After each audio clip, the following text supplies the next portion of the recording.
There's a different type of survival.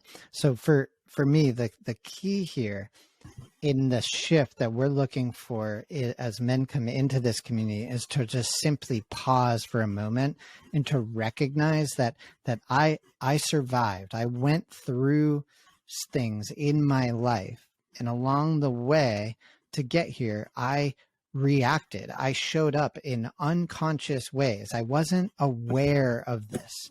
There's an autonomic, unconscious response that I went through when I was 2 years old, when I was the way I was nurtured by my mother and by my father, the way that I was supported by my social milieu, the scaffolding in my life as a young man, at 11 years old, at 16 years old, at 24, at 28, right? Up until where I am today, I went through experiences, and along that path to doing that, I cultivated protective parts of myself in order to survive.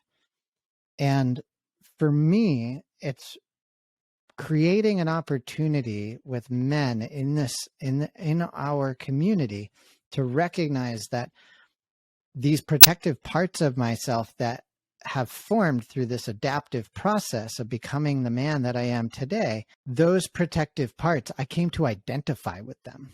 They were so much a part of my personality, I might not even have been aware that there was another way of being, right? That there were other parts of me that were exiled or pushed down or just didn't fit in to the way that I wanted to be or could be in my relationships.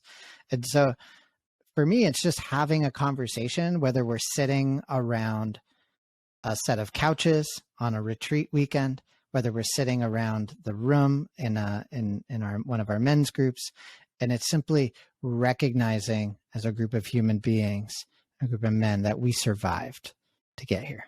There is a protective part of me. There are protective parts that have formed, and that's not all of me. And we're going to talk about that part. We're going to talk about the myth of monolithic personality versus the multiplicity of self concept, right? That I am not just one way of being, right? One self.